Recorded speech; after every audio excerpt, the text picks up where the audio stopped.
Listo, empezamos. ¿Cómo estás, Carlos?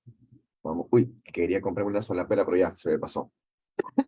Oh, estoy malito todavía. Te comento, Carlos, ¿cómo estás? Buenos días. Hola. Hola, sí, sí, Iván. ¿Todo ¿Todo bien? bien? Buenos Sí, días, Martín. la semana con el día del juez, ¿no? La semana del juez, el Poder Judicial paralizado un rato. Y bueno, hoy día nos toca empezar con el tema de nuestras investigaciones, ¿no? Que estamos, una forma de decir que estamos estudiando, ¿no? Estamos revisando. Carlos, ¿te animas? O yo, no sé, como gustes. Sí, está bien. Ahí voy a compartir.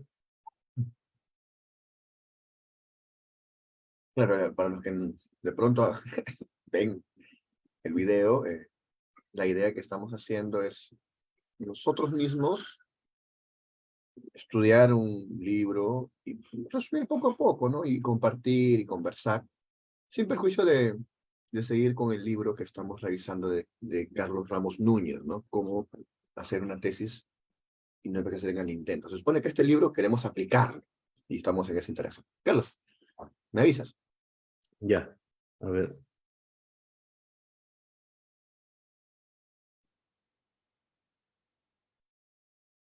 ya. A manera de recordatorio, el libro que estoy leyendo es Necesidad de una imputación concreta en la construcción de un proceso penal cognitivo de Francisco Celis Mendoza Ayma.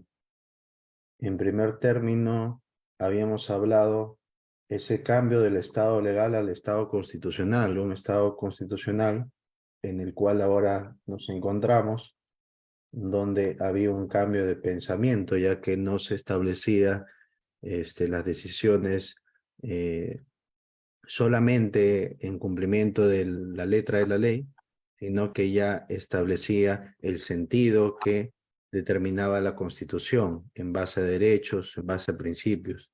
Ese era el cambio que, digamos, a lo largo del tiempo, a partir del siglo XVIII hasta el siglo actual, hemos cambiado. Entonces, en un Estado constitucional de derecho, en la, se establece un cambio en el juez. Había un juez antiguo que era esclavo de la letra de la ley y teníamos modelos de interpretación muy cerrados. El juez, más que todo, era una persona que aplicaba la ley, pero no aplicaba los principios. Ahora, en este Estado constitucional, ser garantista no es exigir una posición heroica, sino es ser consecuente con el techo ideológico liberal de constitucionalismo. También acá he encontrado que se debe ayudar a la magistratura explicándole su rol en el Estado constitucional de derecho y capacitándola en la argumentación ponderada y razonada de cada caso que comprometa los derechos fundamentales como la libertad. Eh, Esto nos hace ver que a veces todas las normas, por ejemplo el Código Procesal Penal, eh, existirán pues algunos vacíos, algunas situaciones que se necesita resolver por medio de los principios. Principios pues que se encuentran en el título preliminar, pero en su defecto, en caso no se encuentre, se debe de establecer si toda decisión es en base a la Constitución. En la parte 3 de este capítulo primero habla sobre jurisdicción e interpretación y menciona que hay una nula aplicación por parte de operadores judiciales sobre las técnicas de control de constitucionalidad. Me parece que en la mañana vi acerca del Tribunal Constitucional que inaplicó una sentencia sobre una pena, me parece que es robo agravado. eh, Era 20 años y inaplicó esa pena por ser desproporcionada, ¿no? Entonces ahí vemos un ejemplo claro de que a veces la pena que establecen los legisladores, ¿no? Por lo mismo que ellos, es su función, ¿no? Es una pena desproporcionada y no va con los principios, obviamente, resocializadores de la pena o la proporcionalidad de la pena. Entonces ahí vemos cómo un juez interpreta en base a la Constitución, alejándose de lo que establece técnicamente la ley o estrictamente la ley. Eh, También acá menciona el poder de interpretar la ley necesariamente implica el poder de determinar si una ley es conforme a la Constitución. Ese es el, digamos, el techo que todo juez debería de tener o todo operador jurídico que busca interpretar una ley. Después vemos sobre el paradigma constitucional del proceso penal. La construcción del proceso penal no supone un cambio en el modelo, ¿no? Porque ahora, al pasar del Código de Procedimientos Penales, un código inquisitivo, ahora pasamos a un nuevo modelo que es modelo acusatorio, también adversarial, un conjunto de varios modelos en el nuevo Código Procesal Penal del 2004, pero este libro te dice que no solo estamos pasando eso, sino estamos pasando un cambio cultural, es decir, un cambio donde debemos de primar la interpretación de esas normas en base a la Constitución.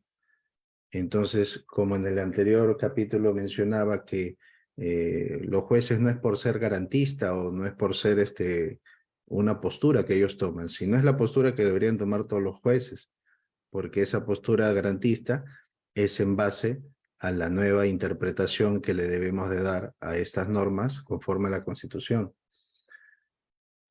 También te menciona que la línea ideológica constitucional es clara, su objetivo es constitucionalización de la justicia penal.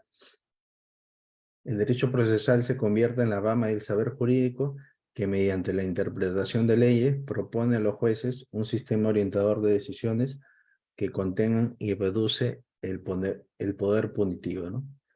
Entonces, a manera de resumen, conforme voy avanzando del libro, se va viendo, digamos, la postura actual que debemos de tomar en base a la Constitución. Ya pues debemos estar alejados inclusive de lo que ya está establecido en la ley, solamente en eso, no solo cebarnos en eso, y también explicarnos que antes cómo se decidía, ¿no? Inclusive podemos ver algunas situaciones sobre órganos jurisdiccionales, fiscales, magistrados, ¿no? En general, inclusive abogados que siguen teniendo esa misma postura, ¿no? No fijarse o, bueno, no evaluar si la decisión o la postura que está tomando es en base a la Constitución o solo están viendo la ley de manera exacta, la ley de manera estricta. Inclusive, ya para culminar, entró, pensé que era un sonido de stop. Es Bruce. Entonces, ya para culminar, recuerdo también haber usado mucho el tema el artículo 7. Buenos días, ¿cómo están todos? Hola, Bruce. El artículo 7, el título preliminar, vigencia e interpretación de la ley, habla sobre la prohibición de analogía in bonam parte, perdón, y malam parte, es decir, una interpretación en contra de los derechos fundamentales del procesado, y bueno,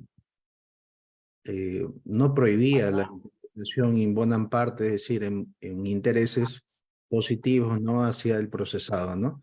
Entonces, en algunas situaciones la ley no te establece de manera estricta qué es lo que se debe de hacer y en base a ello podemos interpretar cuál es lo correcto usando este artículo 7 del título preliminar del Código Procesal Penal.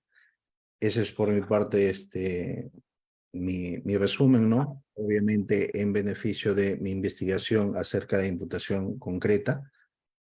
Y bueno, ya más adelante voy a añadir más información. Gracias. Gracias, Carlos, a ti. Esto nos hace ver, ¿no, Carlos? Que antes de llegar a la institución concreta, que vendría a ser el principio de imputación necesaria, incluso entiendo tú dentro de la etapa intermedia, ¿no? Tenemos que buscar unas bases, ¿no? Aquí el autor nos presenta las bases constitucionales, ¿no?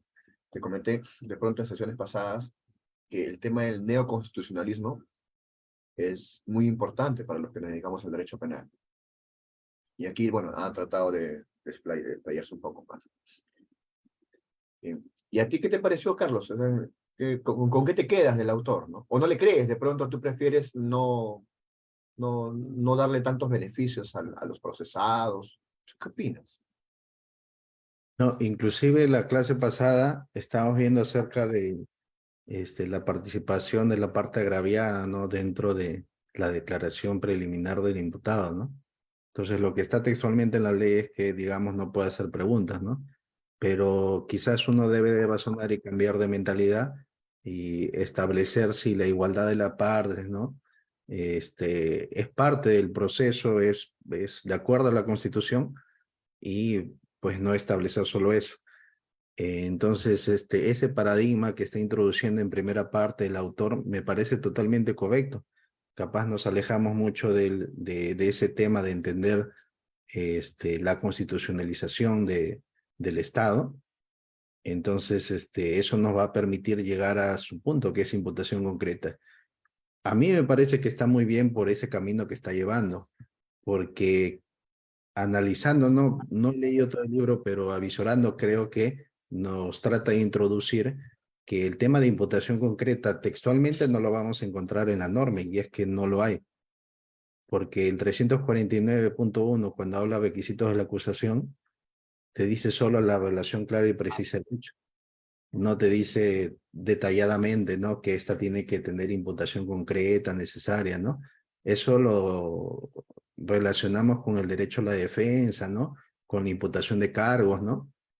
Con partes del artículo 87, 84, o perdón, 71 de los derechos del imputado. Y también pronunciamiento del TC, de la Corte Suprema. No es que textualmente está, pero claro, es un derecho a la defensa, es un derecho, es un principio de la imputación concreta que debe establecerse. Entonces, por ese camino que lo está llevando el autor me parece totalmente correcto y estoy de acuerdo. Al final te convenció el autor. La sesión pasada estabas con tu posición más, como que era una posición más formalista, ¿no? Y Sí, sí. sí, pues se supone que los años han transcurrido y nos han permitido seguir viendo otras opciones, ¿no? Ahora los tratados internacionales, la Constitución. Bien, supongo que si leemos el libro, nos vamos a involucrar un poquito más, ¿no? Y yo te agradezco, Carlos, por el tiempo que te has brindado. Lucy, ¿qué tal? ¿Te animas? ¿Te diste tiempo para revisar un poquito más de tu tema de investigación o se te complicó la agenda? Cuéntanos. Estoy buscando bibliografía. He encontrado dos tesis brasileñas más, que justo abordan el mismo punto, ¿no? ¿Y lo leíste? ¿Las dos tesis? ¡Qué bravo! No, no, no. Ella. Una mirada superflua, ¿no? Básicamente abordan los mismos puntos, ¿no? La, la detención domiciliaria como alternativa a la prisión preventiva de las madres gestantes, Ya. básicamente, ¿no? ¿Y estadísticas? ¿Hay un trabajo empírico o no? Sí, algunos tienen, por supuesto que sí. Este tema es indispensable. Ahora, nosotros acá en el Perú también tenemos el INPE, como sabrán, cada cierto tiempo emite unos informes, si no me equivoco, tienen Infopen, creo que son, o algo por ahí. Pero sí, ellos también tienen una estadística que al menos es una vez al año, ¿no? Respecto a la realidad carcelaria de Perú. Tú estás viendo bibliografía brasilera, ¿no?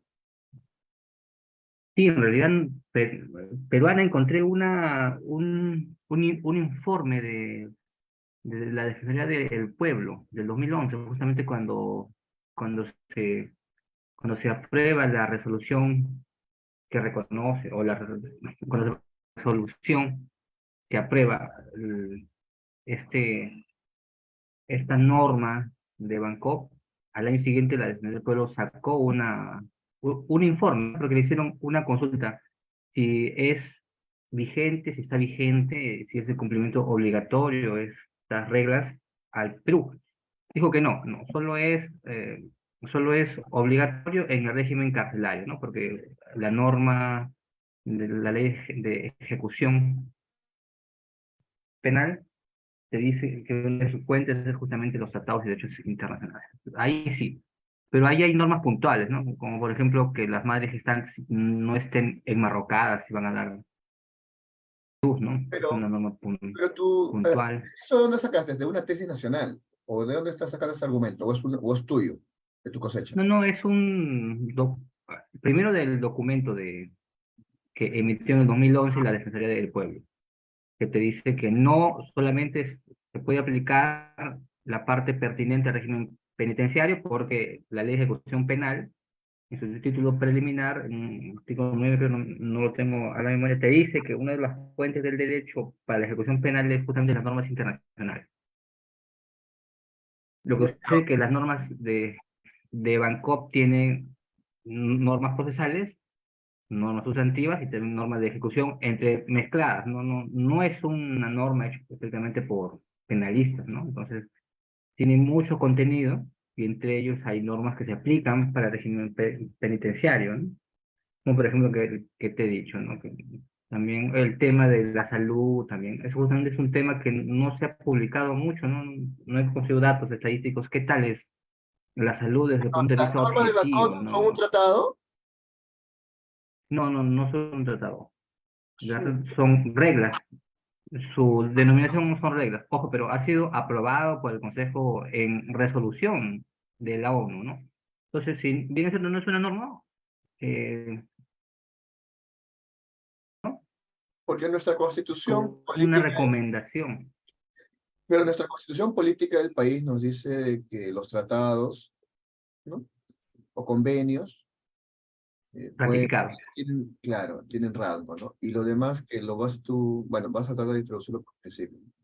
Amigo, ojalá que te animes Claro, la siguiente semana de leer una tesis. La idea es que nos cuentes, nos chismees a todos, ¿no? Oye, ¿cómo te fue con ese libro, con esa tesis? Para, así leas una hoja, ¿no? Poco a poco, supuestamente lo que nos está involucrando este seminario es a adquirir disciplina cada vez un poquito más rigurosa. Es como los chicos que van al gimnasio, llegan flaquitos o muy sí. gorditos, y van todos los días y van desarrollando poco a poco, ¿no? Este que sea nuestro gimnasio, no sé si es mental o jurídico penal. Les comparto más o menos las impresiones que he tenido. Ojo, voy a confesar sinceramente que no es que lo Ah, haya leído. perdón. Pero antes de que empieces, justamente acá estoy viendo, ¿no? El artículo 10 del texto único ordenado del Código de Ejecución Penal, dice en Roma, te dice, recomendaciones de la Organización de Naciones Unidas. El sistema penitenciario acoge las disposiciones, conclusiones y recomendaciones de la Organización de las Naciones Unidas para la prevención del delito y tratamiento de delincuentes.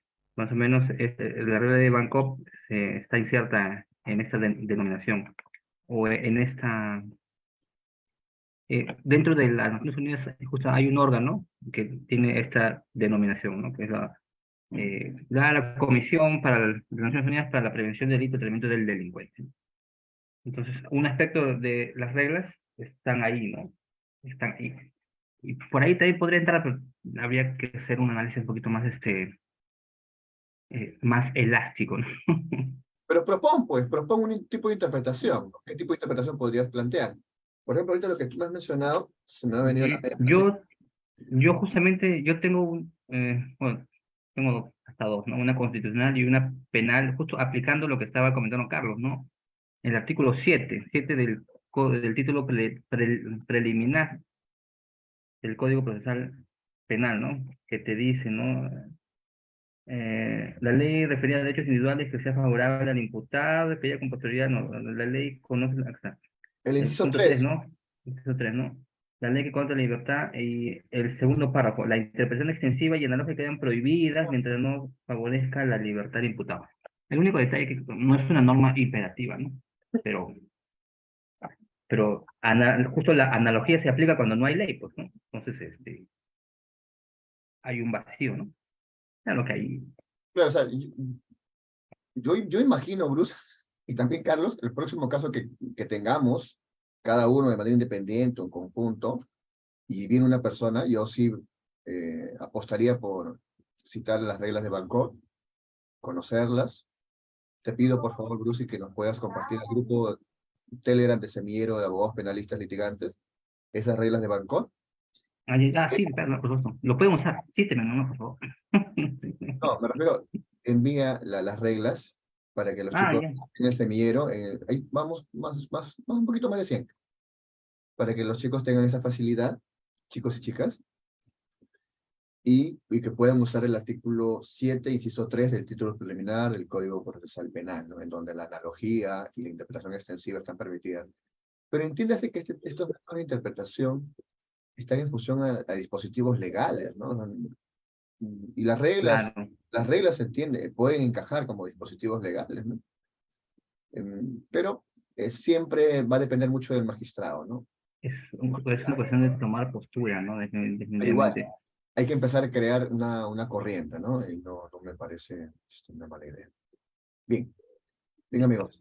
Entonces, sí te pido, Brucey, que cojas a una tesis y la destruyas y la trates de explicar para que te va a servir a ti, ¿no? Para que vayas avanzando tu tesis y a nosotros, para enterarnos del chisme. Bien, voy a compartir pantalla, a ver, para explicarles un poquito las impresiones que he tenido de la tesis que estoy revisando y, y me va orientando también cómo hacer mi tesis. A ver, vamos a compartir pantalla. Listo.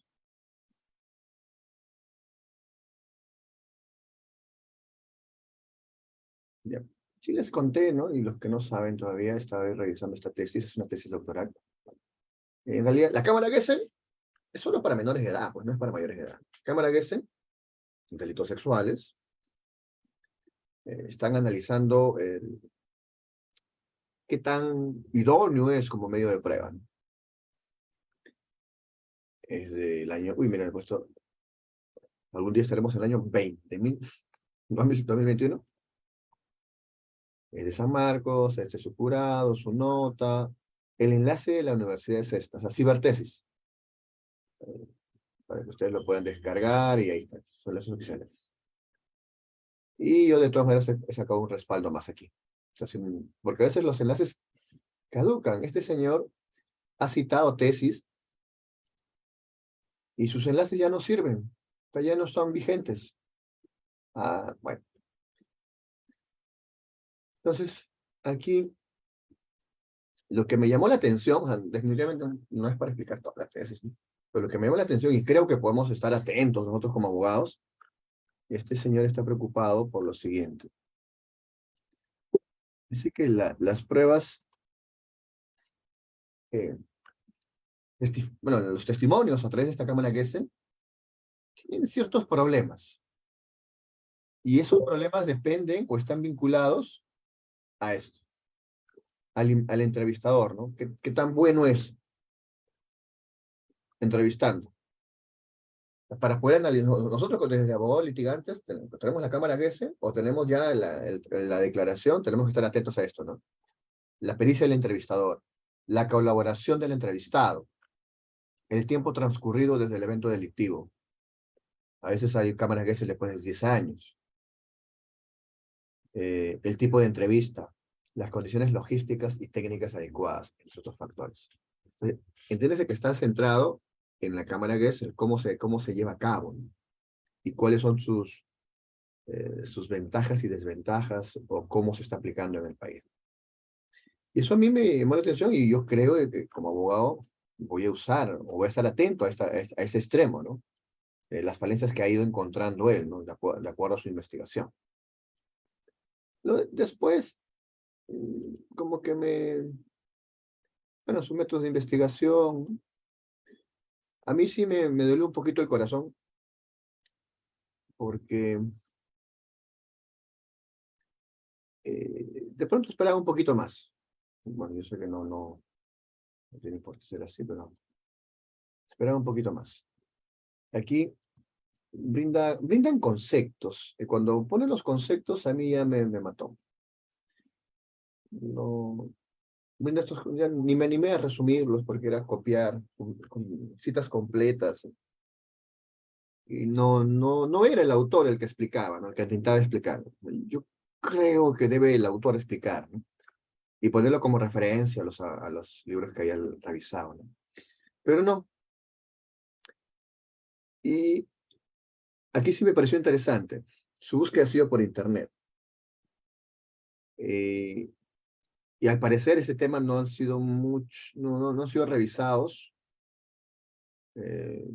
por maestría. Esta es la única tesis de maestría. De las 4, 3 son de pregrado. Y con el respeto que tienen los chicos, aunque debemos tener los chicos de pregrado, y yo también estoy de acuerdo, pregrado, como que no hay mucha experiencia, ¿no? para poder hacer un análisis de cómo se lleva a cabo la práctica de la cámara Gesell, más allá de revisar libros o una seis. No ha vivido una cámara Gesell. A eso voy. O no ha planteado una estrategia, ¿no? O no ha analizado. Bueno, supongo que lo han hecho desde cómo han llegado, cómo han estado cerca de la cámara Gesell. De cuadros estadísticos, entiendo que el magistrado nos propone, porque es magistrado, fue superior titular, el tesista, que hace un análisis desde su visión como magistrado. O sea, yo imagino que ha visto cientos, por no decir miles, de casos vinculados y se ha ido formando una idea, ¿no?, de cómo se está llevando a cabo las cámaras Gesell y él considera que hay que mejorar. Cuando cita las tesis, se ve que ha buscado Renati. ¿Recuerdan Renati? Yo aprendí de Renati por mi amigo Brusi, que está aquí, en donde están las tesis de SUNEDU, están ordenadas. No sé qué está pasando con mi internet ahorita. Y aquí se ve qué universidades han publicado. La Vallejo, ¿no? Una gran cantidad de tesis publicadas. Pero los enlaces no funcionan, no sé por qué. No son válidos. No puedo revisar, tendría que revisarlos de otra forma. Su búsqueda también ha sido tesis internacionales, también por internet. Y aquí sí han funcionado. Sí me ha agradado eso. Pero, nuevamente, tesis de pregrado, ¿no? Pregrado, para aprobar el curso. Y aquí una de maestría de Ecuador. Yo imagino que son pocos las personas que se están dedicando a esta investigación. Me imagino, ¿no? Por eso es que he encontrado poco material. Pero estos enlaces que sí entregó, sí se pueden descargar. Así que se animan. Hubo una tesis de 20 hojas, creo, y eso ya me sorprendió. No sé si es una tesis o de pronto un trabajo de... Ahí está, 27 hojas, en España. No sé, pues, ¿no? Parece que es un trabajo de fin de grado, ¿no? Un curso, ¿no? Me parece raro. Pero bueno. En resumen, por ahora me voy considerando de que ese hecho de que qué sucede en la cámara Gesell, allá, el perito, la calidad del entrevistado, el tiempo de la entrevista, hay que estar atentos. Y yo diría, de acuerdo a lo que he ido viviendo y conversando con otros psicólogos, con otros abogados, llevamos casos de delitos sexuales, voy a ya cerrar esto, porque después acá es un tema de la estructura de la tesis que ya voy a seguir avanzando. Conforme voy avanzando les voy a explicar. Yo voy a agregar aquí algo, lo que he vivido, o voy viviendo. Me he topado con psicólogos que han estudiado maestría y doctorado en psicología forense, me indicaban, mira, aquí hay que trabajar, y bueno, los acuerdos precarios también, vinculados a delitos sexuales. Hay que trabajar el método, o sea, qué método o qué instrumentos han utilizado los psicólogos, ¿no? Los instrumentos, y aquí tenemos los litigantes un gran problema. Yo no he visto todavía, no he visto, o no he vivido, lo siguiente. Imagínate que este es tu protocolo de experiencia psicológica, Carlos. Acá está el protocolo. Bien. Por lo general, los peritos de parte cogen el protocolo y hacen su informe. Entonces, me topó con psicólogos que dicen, no puedo hacer eso, pues. Porque yo tendría que ver, tendría que estar presente. Vamos a poner la primera premisa, ¿ya? Lo ideal. Aquí está el menor, está en cámara Gesell, ¿está bien? El psicólogo del Estado lo está entrevistando, o sea, el psicólogo del Estado lo está entrevistando. A ver acá, ratito. Un tema gráfico. Menor, el psicólogo del Estado lo entrevista, acá hay una pared. Ok.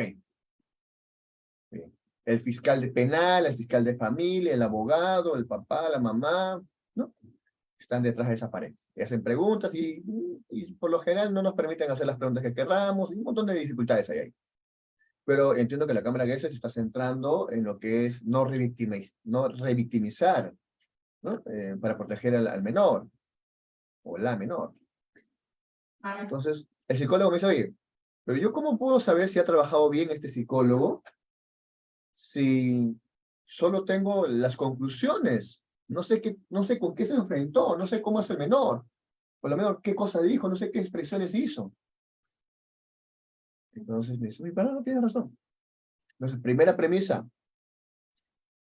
nuestro perito de parte, el mundo ideal sería de que también esté dentro de esa cámara. Ese sería el mundo ideal. Incluso yo le he propuesto, y dijeron que no, ya no importa, que no pase, que se quede solamente el Estado. Por lo menos que el perito esté fuera del ambiente de la cámara que es, ¿no? Fuera del ambiente. Y que pueda presenciar y pueda ver. Y de pronto tienes un caso en donde ya pasó esa etapa, entonces el perito te pide, por lo menos dame el video, ¿no? Y luego de la fiscalía o poder judicial te dan el audio, ¿no? No les interesa, ¿no? No les interesa. Aquí es cierto, no hay que revictimizar, pero ¿y el derecho de defensa? ¿Dónde está? ¿Cómo proteges y de forma idónea? Bien. Entonces, uno de los cuestionamientos es que nuestro perito de parte tiene que presenciar o tiene que visualizar, así sea estar presente dentro o fuera de la cámara que es él, o con un video, ¿no? Para poder tener una idea más completa. Lo otro, ya viene la segunda idea, y quizás estos forman parte del semillero de abogados litigantes, ¿no? Compartiendo experiencias, ¿no? Vinculados, mira, estamos partiendo de una tesis doctoral, ¿no? Aquí, un segundo tema a tener en cuenta es lo siguiente. Los menores, yo que voy a agarrar una hoja, pasan por exámenes, por pruebas, imagínate, en donde existen instrumentos, ¿no?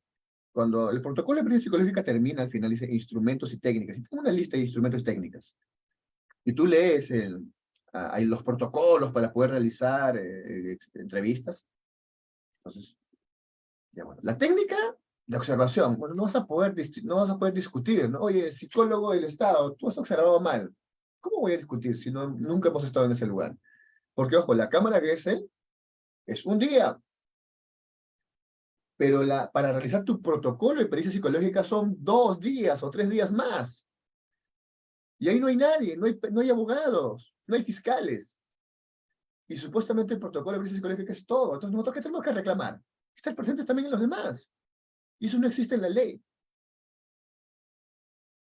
O por último, que nuestro perito de parte esté ahí. Ya, no deseas que el menor vea a otra persona y que no vea al psicólogo del abogado, el psicólogo del equipo del investigado, denunciar bien. Haz tus entrevistas dentro de la cámara Gesell y detrás que esté nuestro psicólogo de parte. Eso no existe. El protocolo de pericia psicológica no solamente usa la observación, también usan otros instrumentos. Por ejemplo, le dicen, oye, pinta, ¿no? Dibuja, o llénate este formato. Esos son los instrumentos. Bien. Eso no lo entrega el fiscal, no lo entrega el Instituto de Medicina Legal.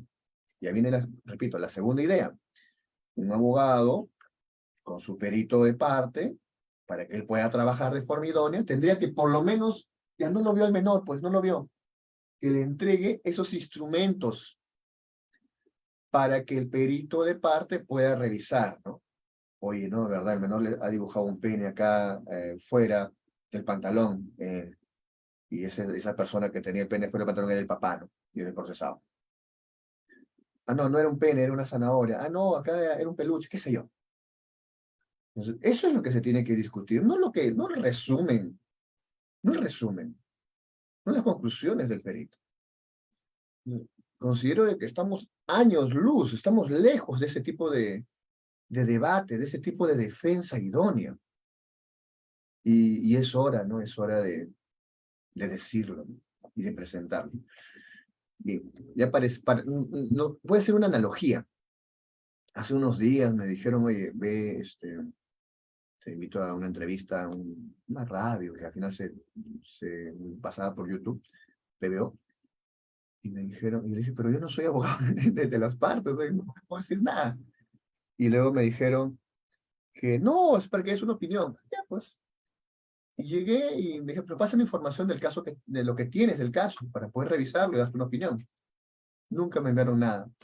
Entonces busqué información y había de todo lo que decía la prensa, de 100, 1 o 0.1 de información que estaba en Internet. Y vamos a hablar, justo ahora ya les han dado prisión preventiva, Mauricio Fernandini, Sada Boray. Solamente encontré en Internet que Mauricio Fernandini en ese momento presenta su recurso de apelación en la medida de detención preliminar judicial. Y le declaran improcedente porque se presentó fuera de plazo. Era lo único que tenía. Pero las personas hablaban de información dentro del expediente, dentro de la investigación, y eso no estaba documentado en ninguna parte. O sea, quizás el Poder Judicial hubiera dado la resolución, ¿no? De por qué se le dictó detención preliminar judicial. En la página web del Poder Judicial sí cuelga resoluciones. Quizás hubiera sido importante que se cuelgue, y eso poner a debate en la prensa. Pero ojo, así coloquen el resumen del juez, los abogados, que quisiéramos analizar eso, también tendríamos que tener las piezas procesales para que se dicte una detención preliminar judicial. Es lo que está sucediendo en las investigaciones de delitos sexuales. Se da el resumen, ¿no? el protocolo de pericia psicológica, y en el caso de lo que usa la prensa, en el mejor escenario, el resumen de las resoluciones, pero no las pruebas. ¿Qué valoró el juez, el fiscal, para que le den la detención preliminar judicial? En el caso del protocolo de pericia psicológica, se da el resumen de las conclusiones del psicólogo, pero no los instrumentos, pero no el video para poder saber qué pasó, cómo fue las entrevistas, pero no sabemos qué sucedió en las sesiones posteriores a la Cámara Gesell. Y con protocolos de pericia psicológica que incluso me he topado ahora hoy en día, con estos años, que dicen que no hay daño psicológico. Con ese tipo de pericias condenan a personas, y condenan a penas muy altas, ¿no? Porque no decirte que hasta cadena perpetua. Entonces, claro que tenemos que mostrarle interés a este tipo de trabajo, ¿no? Por parte del Estado. Bien, no tengo el ánimo de repetir lo que ya he precisado, pero serían dos o las cosas en las cuales tenemos que estar atentos, ¿no? Y los abogados presentar nuestros pedidos, ¿no? Y lograr una mejor defensa para nuestros clientes. ¿Y amigos? Bien, entonces esa tesis sí me ha complementado a mis inquietudes, pero teóricamente como que no, por ahora no me va llenando, no me va satisfaciendo. Supongo que conforme va revisando voy a tener ya la integridad de la tesis leída y voy a tener una opinión más clara. Amigos, dado que cada uno ya hemos cerrado nuestro ciclo, nuestro objetivo la semana pasada era hoy empezar con lo que vamos revisando, no olvidemos que nuestras sesiones, el faro, nuestra cruz del sur, lo que nos guía es este libro. ¿Cómo lo aplicamos? Así que vamos a ver, voy a compartir pantalla, en donde nos hemos quedado, ¿ya? Donde nos hemos quedado. Y si no lo han revisado, no hay problema. Ya está el esquema. Pero no nos olvidemos, ¿no? Es cómo aplicamos ese libro. ¿Cómo lo vamos a aplicar? Bien, entonces estamos aquí. Ya, estoy acá. Ya terminamos de comentar lo que sucedía en el capítulo 1. ¿Bien? Vamos a ir al capítulo 2. Y en realidad la esencia está en el capítulo 4, 3 y 4. De eso sí le vamos a tener que darle muchas vueltas, porque nos va a servir para seguir mejorando nuestra investigación o aprendiendo a investigar. Entonces, hoy día solamente quería compartirles este esquema de qué es una tesis. A ver, ¿nos animamos a ver los tres? No me acuerdo ahorita. ¿Qué dijo el autor? ¿Qué es una tesis, amigos? ¿Se animan a ensayar?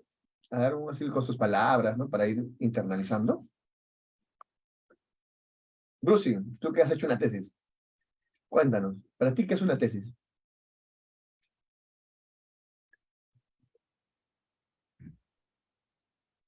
Bueno, una tesis, ¿no? Bueno, conceptos hay varios, ¿no?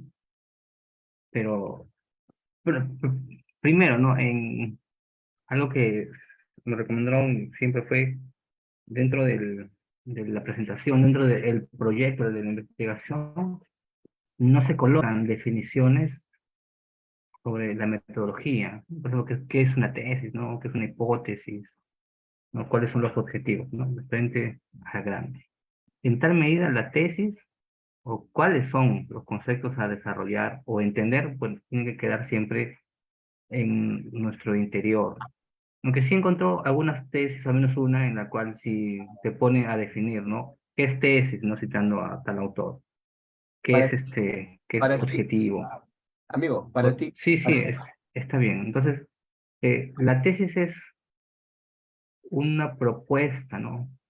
Sostenida, argumentada, que pretende ser válida ante tu jurado. Eso es lo que sería una tesis desde mi punto de vista. Una investigación llevada a cabo con tal intención, sometida, por supuesto, a todo el planteamiento que implica la, la hipótesis, ¿no? El problema, los objetivos, para lograr pues el fin, ¿no? Que es que tu tesis, al menos con respecto a temas de derecho, bueno, no sea ni buena ni mala, sino que sea creíble, ¿no? Que sea argumentada. ya. Eso es, señores. Yo siempre acabo las intervenciones, hoy día no voy a acabar, ya, como para no se aburren.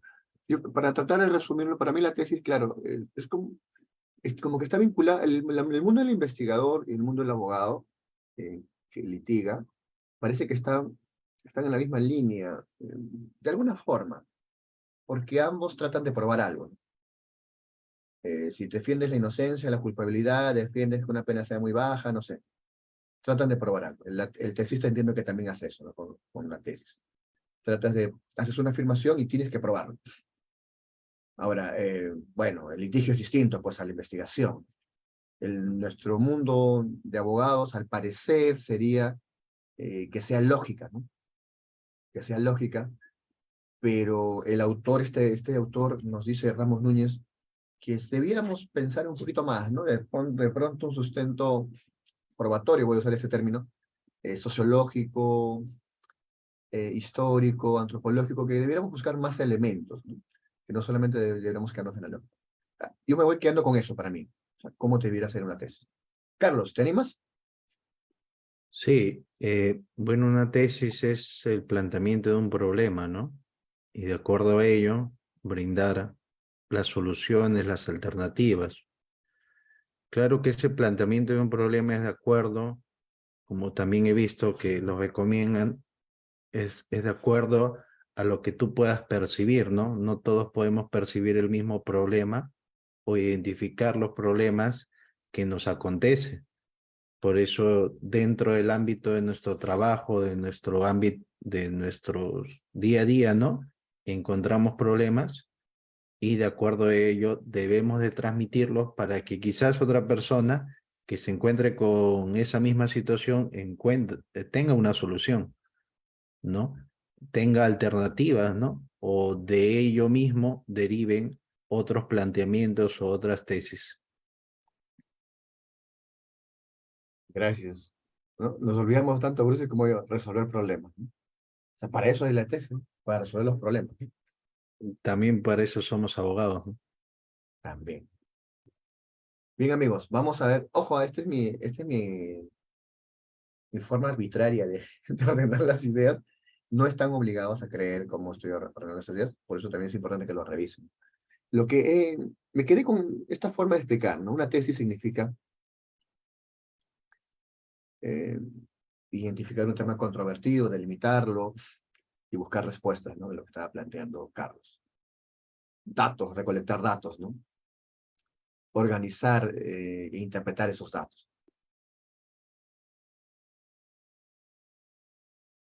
Retomar el tema a la luz de la información recolectada. Bueno, dar una forma coherente, ¿no? El tema de la lógica, ¿no? Comunicar las conclusiones.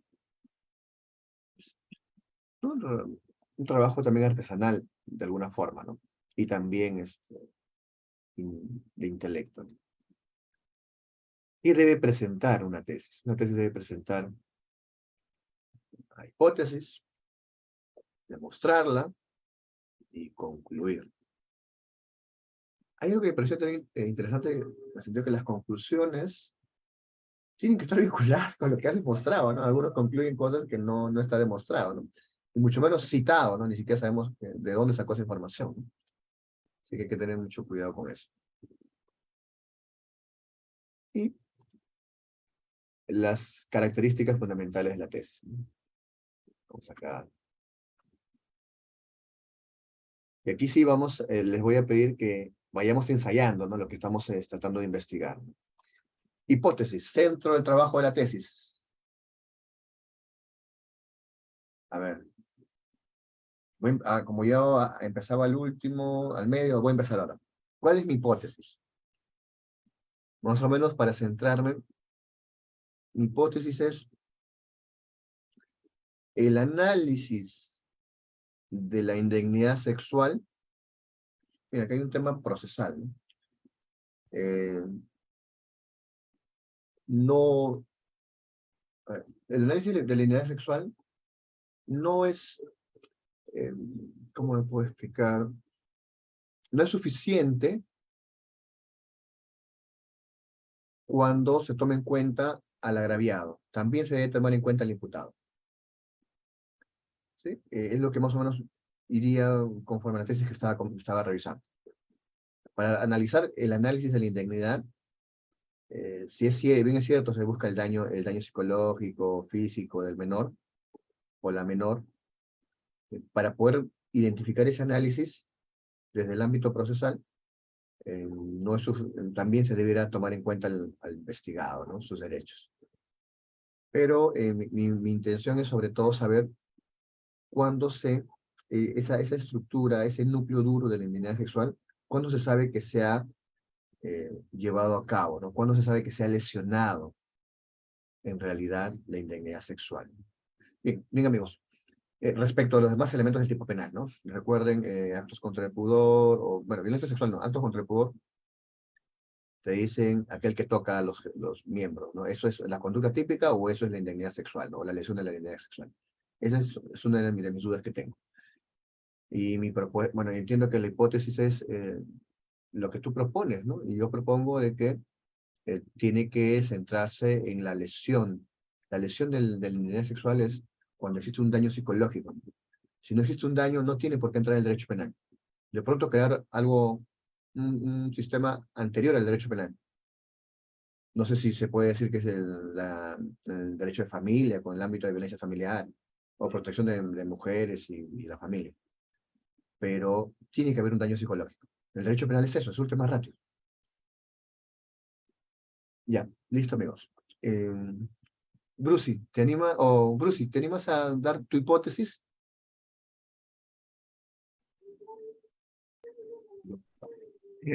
Bueno, no, por el momento no, porque todavía no he definido, ¿no? Ya. Tengo al menos dos orientaciones, uno verlo desde la perspectiva procesal penal o de la perspectiva procesal constitucional.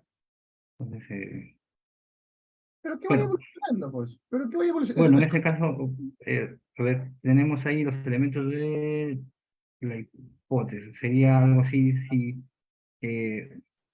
algo concreto, ¿no? Variable uno, variable 2. La primera variable sería si son aplicables las reglas de Bangkok al proceso penal peruano. Inclusive si se puede achicar más el, el punto 2 sería por ejemplo, ¿no? Sería la prisión preventiva en el proceso penal peruano. Ya, la hipótesis es la propuesta que tenemos, ¿no? Ujú. Claro, pero la propuesta que tenemos básicamente sale del título, ¿no? Entonces, cuando haces lo primero que tienes que hacer es el título de. No, claro, pero yo entiendo que esto va a ir evolucionando hasta que terminar de investigar, ¿no? Claro, pero va en esa orden, porque si tú identificas las variables, por ejemplo, en tu caso dijiste que era, Procesal y también tema dogmático, ¿no? O sea, derecho penal sustantivo y derecho penal adjetivo, ¿no? O sea, porque para poder llegar a la indemnidad sexual, la mayoría solamente piensa en la Cámara Gesell, en donde el imputado no tiene opciones para poder indagar sobre la lesión de la indemnidad sexual. Ahí hay un tema procesal. pero del derecho penal sustantivo, ¿cómo delimitarlo, no? Y ahí yo cierro posición señalando que solo el daño psicológico, ¿no? Porque el derecho penal es eso. Solo es última ratio, es mínima intervención, ¿no? Bien, eso es Bruce. Pero, ¿dónde lo has puesto? No lo veo. Y a tu hipótesis, ¿es el centro de trabajo de tesis? ¿Podríamos decir que es lo mismo? No. Ah, pensé que lo habías escrito. Ah, no, no, no, estamos ensayando nuestras hipótesis. O sea, yo estoy Ah, bueno, entonces mi hipótesis sería pues que es aplicable la regla de Bangkok al proceso penal peruano en la prisión preventiva. Ya. Una afirmación, ¿no? Ojo, si bien es cierto, estamos leyendo a este autor que es muy importante, hay que tener en cuenta esas pautas, ¿no? Que también te las indica, pero como es un discurso lineal, tarde o temprano vamos a tener que llegar al punto de determinar las variables, ¿no? Aparece Sí, más sí, sí, adelante. Lo que pasa es pero que pues, este es simplemente el concepto de tesis, porque después más adelante te habla de cómo construir tu hipótesis. Y ese es otro capítulo ya. Luego sí, ahí te dice cómo construir tu hipótesis, ¿no? Los métodos acá. Cómo plantear un problema, elementos para plantear un problema. O sea, sí, sí lo trabaja, pero más adelante. Este simplemente es un tema introductorio y lo único que estoy planteándoles es leer y ensayar nuestras hipótesis. Nada más. Carlos, ¿te animas? ¿Cuál sería tu hipótesis, tu afirmación? Sí, bueno, me falta delimitarlo más. Sería la necesidad de una imputación concreta en la etapa intermedia. eh, no sé si ponerle para no vulnerar el derecho a la defensa. Eh, yo recuerdo que esto también planteé cuando estaba estudiando maestría y me dijeron es un concepto muy amplio, ¿no? Entonces, ahora que estamos revisando, ¿no? Las clases también me ha ayudado mucho estas clases de los sábados y estaba viendo quizás el tema más delimitado no es tanto en cómo de manera genérica la imputación concreta de la etapa intermedia, sino respecto a los actores, ¿no? Fiscal, ¿no? Fiscal, abogado, juez, ¿no? Sobre ellos, ¿cuáles son los problemas que podrían existir de eso, ¿no? Porque la necesidad de una imputación concreta en la etapa intermedia, claro, si no se lleva correctamente termina siendo un problema porque se afecta el derecho a la defensa, ahí está. Pero faltaría ser un poco más preciso sobre, en específico, quién, por ejemplo, genera el problema. ¿No? Por ejemplo, podría ser el abogado que no plantea observaciones formales a la acusación fiscal. Entonces, por ejemplo, el fiscal puede estar equivocado, pero el abogado para plantear una correcta defensa debería de observar formalmente la acusación en ese extremo de imputación concreta y mencionarle al fiscal que le diga específicamente cuáles son los cargos imputados en base al principio de imputación concreta. Entonces, ahí me está dando una idea, ¿no? De verlo por los actores y delimitar un tema más concreto para que ya ese pueda ser mi tema de tesis y poder desarrollarlo porque en sí genera un problema, ¿no? Para penalistas, litigantes, ¿no? Genera un problema después, ¿no? Tienes un proceso incierto, digamos, ¿no? No sabes por cuál específicamente se le está acusando o llevando el proceso ya en etapa intermedia, que es una etapa ya fuerte. Ahí había levantado la mano Bruce. Sí, también he cumplido. sí, sí, justo quería comentarte, eh, no me acuerdo si leí, Uy, su audio se apagó. ah, Ahí, perdón, sí. quería comentar justo sobre el tema que estabas haciendo alusión, Fran Almanza, no me acuerdo si es uno de los libros que tenemos, o un video, pero él justo habla sobre ese tema puntual, ¿no? Y dice, la invitación concreta tiene que ver el juez, tiene que ver el juez. Hay que sustraer esto del juez de investigación preparatoria y dárselo al juez de juzgamiento. ¿Por qué? Porque al juez de investigación preparatoria no le importa. Bueno, eso es lo que él afirma. ¿Por qué? Porque lo hacía de forma lineal, rápida, Y cuando llegaba a etapa de juzgamiento, pues sucede eso, ¿no? Se podía caer el proceso, no, nulidad del tiempo. Tendría que ser inclusive de oficio, ¿no? Dice los magistrados del juego de juzgamiento que revisen la imputación, porque si no está bien hecha, adecuarla y subsanar antes de empezar el juicio. Sería parte de esa protección para que más o menos veas que si hay al menos un doctrinario que da una propuesta. ¿Qué autor? ¿Qué autor? Fran Almanza, Fran Almanza. fiscal. Sí, recuerdo que también mencionó, creo que sí, eso lo dijo en una conferencia, no estoy tan seguro, pero lo que pasa es que el juez de investigación preparatoria, digamos, no está tan involucrado en el proceso porque no va a tomar la decisión, ¿no? En cambio, el juez penal sí es el que va a tomar la decisión y a él sí le importa cuáles son los cargos debidamente imputados y si cada uno tiene su elemento de convicción. Ahora que me he acordado también del doctor Fran Almanza, mencionó también como proyecto de tesis, ¿no? Para cualquiera, el tema de o proyecto de modificación de la norma, el tema del tiempo del traslado a la acusación, que son 10 días. Entonces él menciona que te dan 10 días solamente para poder defender tu libertad, ¿no? Y por ejemplo, la homologación en el proceso civil, siendo el proceso de los más complejos, ¿no? El proceso de conocimiento, te dan inclusive hasta 30 días. Entonces, a veces esos 10 días para el abogado es muy corto. No le parece razonable que hayan establecido 10 días. Debería ser más días para que así, pues, la defensa vaya totalmente preparada y no haya ningún problema en la etapa intermedia acerca de no presentar pruebas. Eso es lo que también postulo a ver. ¿Qué tal? ¿Qué opinan ustedes? Oye, ¿verdad, Carlos? Como tema de tesis, ¿no? Como el principio de imputación necesaria y el plazo, ¿no? Y el plazo que se tiene, ¿no? Para poder cuestionarla, como uno de tus capítulos, me imagino, ¿no? Pero lo que yo veo, por ejemplo, es que el lavado de activos, ¿sabes? Cuando le dicen al fiscal, tienes 10 días, la ley es dura, ¿no? Y los jueces también, no sé por qué piensan como hace 200 años, ¿no? La, el juez es boca de la ley, eso es mentira. Por eso muy bien estabas mencionando ya el neoconstitucionalismo, que el fiscal no cumple en 10 días, cumple, yo tengo casos que cumplen medio año después. Y traté de entenderlo, ¿no? Porque ¿cuántos tomos eran? 300 tomos, ¿no? Y no era su único caso. Entonces, pero lo absurdo pasa porque al fiscal no lo, a ver, no archivan el caso si es que no lo hacen en el plazo que le da el juez, porque la ley, 10 días es insuficiente incluso hasta para el fiscal. Ya lo mandan a sancionar, ¿no? Ya que se vaya a control interno. Pero cuando le toca al abogado, el abogado no tiene esa opción. El abogado no puede presentar después de ese plazo que le dio el juez o la ley. El abogado simplemente se vence el plazo y punto. Si no lo presentaste, perdiste tu oportunidad.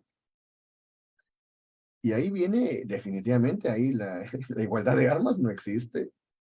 No es mentira, es una falacia. Entonces, eso tenemos que denunciarlo, ¿no? Y esta es una forma de hacerlo, o precisarlo, o mostrarlo, que eso existe. Y como abogados debemos decir, debemos dar nuestra opinión. Los colegios de abogados tendrían que pronunciarse, no solamente cobrarnos nuestra mensualidad, ¿no? Nuestro cupo, porque solamente nos sirve para poder trabajar, litigar. Mis amigos, Es una licencia. bien, entonces, sí, me parece interesante este tema del plazo, ¿no? Que sí tendrías que evaluarlo. Lo otro que me pareció también interesante fue lo que mencionó Bruce, ¿no? Que el colegiado o el juez de juzgamiento de oficio, ¿no? No ingrese, no ingrese, eh, en este caso, a juicio oral y lo manda el juez de etapa intermedia, ¿no? ¿Qué estará pasando con el juez de instructor, ¿no? O juez de investigación preparatoria, ¿no? Intermedia, ¿no? No tienen el valor, será un tema cultural. Ahí donde uno de los métodos de investigación, ¿no? Una cosa es el método exegético, ¿no? Otra cosa el método dogmático, o de pronto ingresar la sociología, el método sociológico, y eso lo vamos a ver más adelante, en el libro que estamos leyendo. Iván, pero nosotros hemos tenido oportunidad de más o menos apreciar qué es lo que sucede. Bueno, no meternos en el ejercicio de lo que podría estar pensando el magistrado. Pero básicamente uno de los temas es que confunden pues, la causalidad, ¿no? Con el fondo de la, con, de, la, con, de, la, con- no entienden el tema justamente de la imputación, porque la No, no, asignación de ese tema, de A, conducta de A, resultado B, desde mi perspectiva, al menos los casos que he visto, no, es como si para ellos fuese eso resolver pues la sentencia, ¿no? Y no se trata de eso. claro, ojo, no estamos ahorita, estamos nosotros en el capítulo 2, estamos en conceptos básicos, ¿no? Que es la tesis, ¿no? Pero en el capítulo 3 hay métodos de investigación jurídica.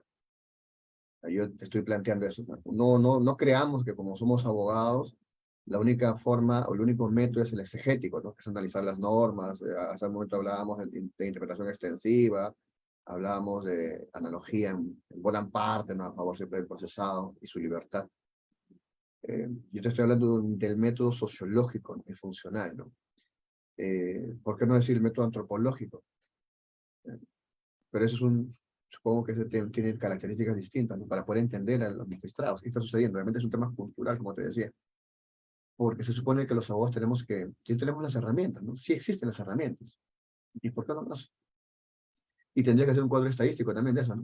Porque estamos hablando de pronto eh, de forma excesiva, ¿no? De acuerdo a nuestra experiencia, que es muy poca frente a lo que pasa en la realidad, de Ica, de Lima, y habría que hacer un cuadro estadístico con métodos de investigación apropiados. Bien, Carlos, hemos pasado nuestra hora. Yo voy a terminar invitando a los chicos al seminario y a la regla Bangkok, de nuestro amigo Bruce, ya lo comunicó al semillero.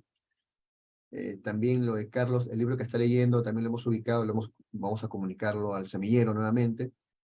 Y la tesis que yo estoy revisando, también lo voy a comunicar hoy día al semillero.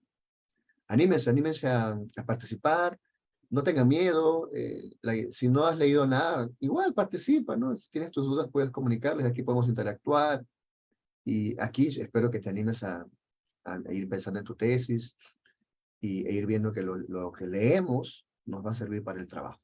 Si eres litigante, te va a servir para tu trabajo. Bien, Carlos, Bruce, Eh, Muchas gracias por hoy. Ha sido una hora productiva y también invitar a todos a que se puedan unir. He visto temprano el grupo de Telegram de semilleros de penalistas y sí es bien amplio, ¿ah? Y deberían, ¿no? Animarse a poder entrar, al menos uno, poder unir, ¿no? Y formamos una buena comunidad. Gracias. Hasta el otro sábado. Igualmente, gracias por la compañía, me está un poco tarde, por tanto la puntualidad siempre digo, pero bueno, hay a veces cuestiones familiares, ¿no? Muy importantes. En ese sentido, los esperamos, anímense muchachos, siempre es difícil dar el primer paso, pero hay que iniciar de alguna forma, ¿no? La investigación es necesaria en todos los, tanto si te gusta ojo, el derecho penal, ¿no? O si no, porque de las comunidades de investigación hay pocas, no conozco de otras, así que de algún lado se puede comenzar. Saludos.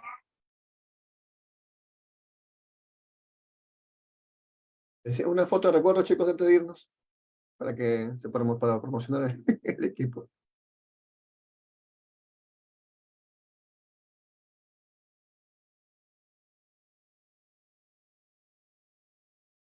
Listo, quedó. Nos vemos, amigos. Hasta luego. Chao, chao.